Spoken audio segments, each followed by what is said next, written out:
Hello everyone, good morning and మీ అందరికీ happy Ugadi. Welcome back to my study blog. ఈరోజు మన స్టడీ బ్లాగ్లో అంటే మన ప్రిపరేషన్ జర్నీలో ఎవ్రీడే ప్రొడక్టివ్గా అయితే అస్సలు ఉండదు. కొన్ని రోజులు ఫుల్ ఎనర్జీతో స్టడీ చేస్తాం, కానీ కొన్ని రోజులు టార్గెట్స్ ఫినిష్ చేయడం కూడా టఫ్గా అనిపిస్తుంది. సో అలా స్ట్రగుల్ అవుతున్న రోజులు ఎలా డీల్ చేయాలి, అలాంటి సిచ్యువేషన్స్లో మోటివేషన్ మెయింటైన్ చేయడం ఎలా, ఈ వ్లాగ్లో నా ఎక్స్పీరియన్స్ మీకు షేర్ చేస్తాను. Let's start today's session.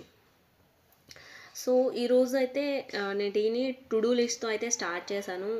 Today వచ్చేసి అన్ప్రొడక్టివ్ డే అని చెప్పాలి, ఎందుకంటే నేను పెట్టుకున్న టార్గెట్స్ని అయితే ఫినిష్ చేయలేకపోయాను. సో అందుకే నేను ఈ వీడియో ద్వారా మీకు ఇదే ఇలా చెప్పాలనుకుంటున్నాను, and unproductive day in my life అన్నమాట. సో ఏదేమైనా సరే మనం చేయాలనుకున్నవి అయితే ఫస్ట్ పెట్టుకుంటే బెటర్ కదా. టార్గెట్స్ అది అయినా అవ్వకపోయినా అట్లీస్ట్ అందులో హాఫ్ చేయడానికైనా ట్రై చేస్తాం కదా. సో ఆ పర్పస్తో నేనైతే టు డూ లిస్ట్ని అయితే ప్రిపేర్ చేసి పెట్టుకున్నా. అండ్ ఇప్పుడైతే మ్యాథ్స్తో స్టార్ట్ చేస్తున్నాను. మ్యాథ్స్లో మనం ఫుల్ స్కోర్ చేయాలి అంటే కన్సిస్టెంట్గా ప్రాక్టీస్ అయితే చేయాలి. కానీ నేను హానెస్ట్గా చెప్పాలి అంటే ఈరోజు నాకు మైండ్ ఫ్రెష్గా అయితే అస్సలు లేదు, కానీ టార్గెట్ కంప్లీట్ చేయాలి అనే ప్రెజర్ అయితే ఉంది. బట్ ఏమవుతుందంటే ఫోకస్లో వచ్చేసి ప్రాబ్లం అవుతుంది. సో అలాంటి సిచ్యువేషన్స్లో ఎలా అప్రోచ్ చేయాలో ముందు చెప్తాను. సో వీడియోని అయితే స్కిప్ చేయకుండా చూడండి. అండ్ ఇక్కడ వచ్చేసి నేను యావరేజెస్ అనేది కొన్ని క్వశ్చన్స్ని ఈజీగా చేయగలుగుతాను, కొన్ని క్వశ్చన్స్ని ప్రాబ్లమ్స్ ఫేస్ చేస్తున్నాను, సాల్వ్ చేయలేకపోతున్నా. సో అందుకే ఆ చాప్టర్ ఫస్ట్ ఆల్రెడీ నేను పర్చేస్ చేసిన కోర్స్ నుంచి విన్నా సరే నాకు అంతగా అనిపించలేదు, ఎందుకంటే ఇది కొంచెం బాగుంది, దానికంటే ఇది బెటర్ అనిపిస్తుంది. సో మనకి ఏది అక్కడ బాగా అర్థమైనట్టుంటే దానికి ప్రిఫరెన్స్ ఇస్తాం కదా. సో ఈ లెక్చర్ని అయితే కంప్లీట్ అయితే చేయాలనుకున్నా. ఈచ్ అండ్ ఎవ్రీ టైప్ వచ్చేసి చెప్తున్నారు. అండ్ ఇక్కడ అలిగేషన్ అని ఉంది, యావరేజెస్ అంటున్నాను, కొంతమందికి డౌట్ రావచ్చు. అంటే ఇక్కడ ఈసారి ఎలా చెప్తున్నారంటే యావరేజ్ క్వశ్చన్స్ని అలిగేషన్ ద్వారా ఎలా సాల్వ్ చేయాలో అనేది అదొక మెథడ్. సో ఆ మెథడ్ కూడా నాకు చాలా బాగా నచ్చింది, అండ్ ఈజీగా సాల్వ్ చేయగలుగుతున్నాం కూడా ఈ మెథడ్ ద్వారా. అంటే అది ఏ క్వశ్చన్కి అప్లై అవుతుందో కూడా మీకు తెలియాలి చేసేటప్పుడు. అంటే అన్ని క్వశ్చన్స్కి అలిగేషన్ అప్లై అవ్వదు, కొన్ని క్వశ్చన్స్ సింపుల్గా బేసిక్ మెథడ్ చేసినా కూడా తొందరగా సాల్వ్ అయిపోతాయి. సో అలాంటప్పుడు అలిగేషన్ యూస్ చేస్తే అది మీకు టైం కన్స్యూమ్ ఎక్కువ అవుతుంది. సో మీరు క్వశ్చన్ని బట్టి ఏ మెథడ్ యూస్ చేయాలని చేయొచ్చు. అది నేను ఆ క్లాస్లో విని మీకైతే చెప్తున్నాను. అండ్ ఇంతకుముందు చెప్పాను కదా ఇలాంటి సిచ్యువేషన్స్లో ఏం చేయాలంటే చూడండి.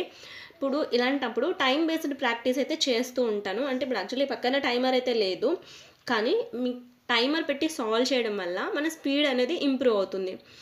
When mind is not in the right state mistakes కూడా ఎక్కువ అవుతూ ఉంటాయి. సో అలాంటప్పుడు డిఫికల్ట్ చాప్టర్స్ని అస్సలు ప్రాక్టీస్ చేయకూడదు. మీకు సింపుల్గా మీకు ఆల్రెడీ వచ్చిన చాప్టర్స్ని ప్రాక్టీస్ చేయండి, ఏముంది, ఇంకొంచెం స్ట్రాంగ్ అవుతుంది, అంతే కదా. సో అప్పుడు చేయాల్సిన పని కూడా ఏంటంటే, లేదు అంటే బేసిక్స్ని రివైజ్ చేయండి, షార్ట్ టార్గెట్స్ని సెట్ చేసుకోండి. అంటే instead of 20 questions only start with 5 questions.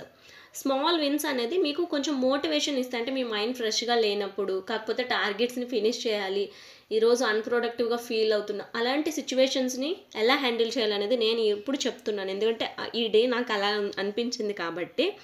So ఇక్కడ నేను ఫస్ట్ ఇది టైమ్ అండ్ వర్క్ చాప్టర్ నుంచి చేస్తున్నా. ఆల్రెడీ కొన్ని వచ్చు, కాకపోతే కొన్ని మోడల్స్ ఉంటాయి కదా. అంటే ఒక రోజులో ఒక అబ్బాయి ఒక రోజులో ఇంత వర్క్ చేయగలరు, ఇంకొకరు ఇంత వర్క్ చేయగలరు, కానీ ఇద్దరు కలిపి 4 days చేశారు, ఇంకా రిమైనింగ్ లెఫ్ట్ వర్క్ ఉండిపోతుంది కదా, అది ఇంకొకరు ఎలా చేయగలరు, ఈ టైప్ కొంచెం కన్ఫ్యూజన్ అనేది క్రియేట్ అవుతుంది. సో అలా ఆ క్వశ్చన్స్ని నేను సాల్వ్ చేశాను. ఇది వచ్చేసి లేటెస్ట్గా ఆర్పిఎఫ్ పేపర్స్, అది కంపైలేషన్ మ్యాథ్స్. సో అవి చేస్తున్నా, అంటే రైల్వేకి యూజ్ అవుతుందని లేటెస్ట్ క్వశ్చన్స్ కదా. అండ్ ఇక్కడ వచ్చేసి సైన్స్ క్లాసెస్ ఈరోజు నేను హెరిడిటీ అండ్ డిసీజెస్ క్లాసెస్ని అయితే తీసుకున్నా నీరజ్ సార్ నుంచి.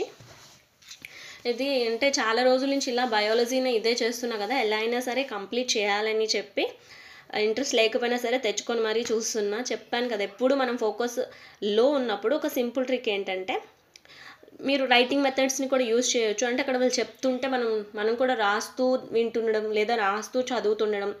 కాన్సెప్ట్స్ని రైట్ చేస్తూ ప్రాక్టీస్ చేయడం వల్ల రిటెన్షన్ అనేది బెటర్ అవుతుంది. If you feel stuck, explain the concept yourself like you are teaching someone. అంటే ఇప్పుడు మీరే ఒక టీచర్లా ఫీల్ అవ్వండి. అంటే ఆ కాన్సెప్ట్ని మీరు వేరే వాళ్ళకి చెప్తున్నట్టు అలా ఫీల్ అయ్యి మీకు మీరే చెప్పుకోవాలన్నమాట.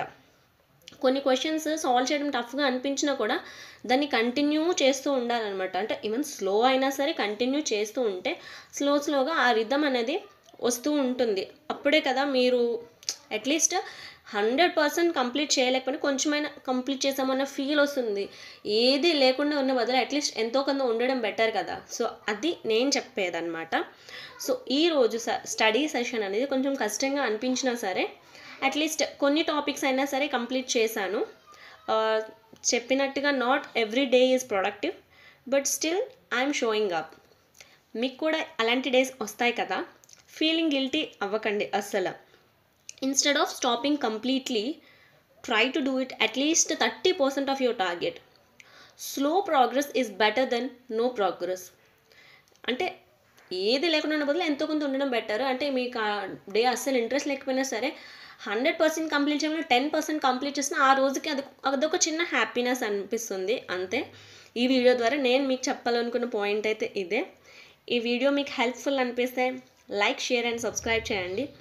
మీకు ఈ టాపిక్ పైన ఇంకా ఏమైనా డౌట్స్ ఉంటే కామెంట్లో చెప్పండి. And let's stay consistent and keep learning. See you in the next vlog. Thank you for watching. Bye bye.